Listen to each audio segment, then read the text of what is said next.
Both the Cavaliers and Warriors swept through their first round series. Both needed 6 games to get through the conference semis, and Golden State took 5 games, one more than Cleveland, to win their conference titles.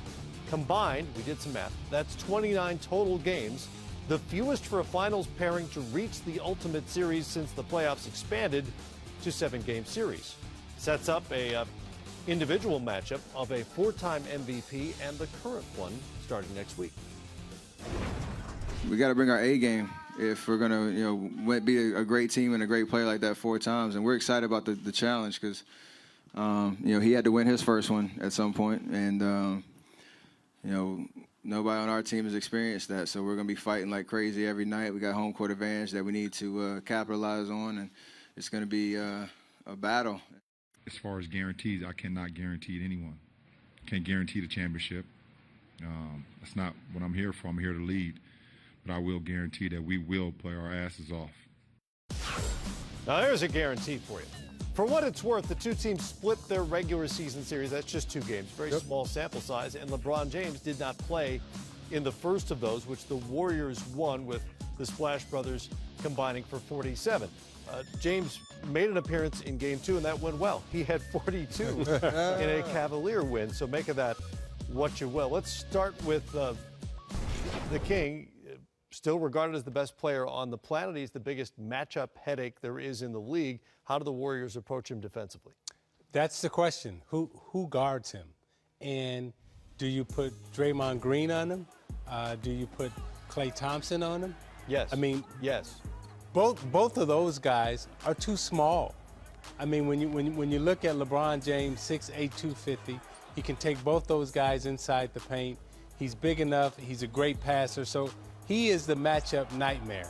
And then if Kyrie Irving is healthy, okay, Curry takes Irving.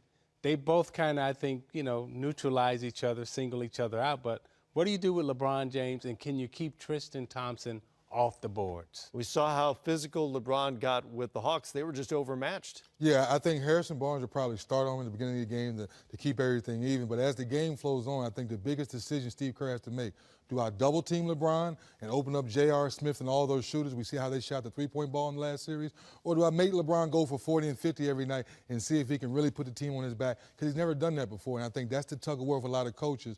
Do you help, and now you open up your defense, and now he finds shooters, and now you get blown out of games? Or do you say, LeBron, can you get 50 every night and go win the series? It's kind of a poison buffet. You exactly. just have to pick one of them. You got to pick one. You've said it. I think most people agree. These are the 2 best ball handlers in the game, in Kyrie Irving and Steph Curry. If you're a basketball fan, you're rooting for Kyrie Irving's health just to see how this plays out. Absolutely. And not only are they the 2 best ball handlers, but they're the 2 best scoring point guards in the NBA. Both of them have an array of shots. They both like to compete against each other. I think they both look at each other as 1A and 1B on any given night. Steph Curry can go for 50. Well, guess what? Kyrie Irving can go for 50 also. So this matchup in the NBA Finals, to me, is the most intriguing and will probably be the most enjoyable because they're similar size, they're similar ball handling skills, they're similar shot making skills. Now to come down to which one of them is really healthy. And if Kyrie is healthy, okay, I like the matchup of a hungry Kyrie Irving going against the MVP Steph Curry.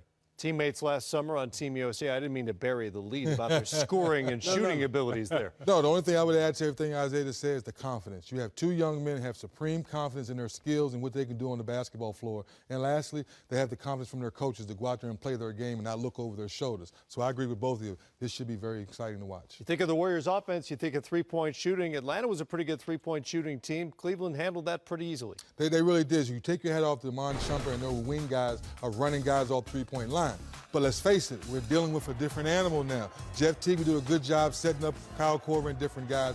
But now the guy with the ball can come down in transition and stop and pop at any time. And the same thing with Coach Blatt. When do you trap Curry, get the ball out of his hands? Because now Draymond Green and Harrison Barnes have proven we can go out and facilitate and make the shots as well. Can the Cavs bully the Warriors the way they did the Hawks? No, I think the Warriors have too much scoring, and we also forget that the Warriors were the best defensive team in the NBA. Yep. I think right now the Cavaliers they're the best defensive team in the playoffs. So, you know, we talk about both these teams' offensive weapons, but they really come into the NBA Finals being the two best defensive teams in the NBA. At this time, sure, yeah. At this time. And the physicality that Cleveland brings to the game, the Eastern Conference mentality, the old Eastern Conference throwback mentality. And I remember when we was going to play the Lakers. The Lakers were, you know, showtime, up-tempo. We had just come off a tough series against Boston and Chicago, so we were coming out, you know, grit and grind. We were coming out like to smash mouth, right? We go out there, we win game one, had a chance to win game two. I think Cleveland is coming with the same mentality that they're playing an up-tempo team, Western Conference team, and they're bringing East Coast mentality to the West Coast, you know, basically to the West Coast gymnasium to say, okay, we here to rough it up a little bit. Right. You know, I know you like to run around and shoot the three, but Shumpert and J.R. Smith and everyone will be, especially LeBron, they'll be out on the perimeter like, okay, let it go, let it go, let it go, let it go. Don't you shoot that. Series does sort of play to that East-West reputation. And by the way, don't forget the Cavaliers took 31 threes per game in the series against the Hawks and knocked down 40%. They can shoot the long ball as well as anybody right now. All right, quickly, at first blush, who do you like? First blush, it's hard for me to go against that crowd out there in Golden State. And when they get going and the Splash Brothers get going, right now today I'm going with the Splash Brothers. You have time to think about it. Yeah. The next week, you can change your mind. Yeah, I'm going to stay true to the East Coast, and I'm going to go with Cleveland. I look at LeBron James, and I say he's the best player on the planet, and he's bringing his guys, but, you know, so I'm going with Cleveland in 6. It's funny how so often the evaluations come down to that.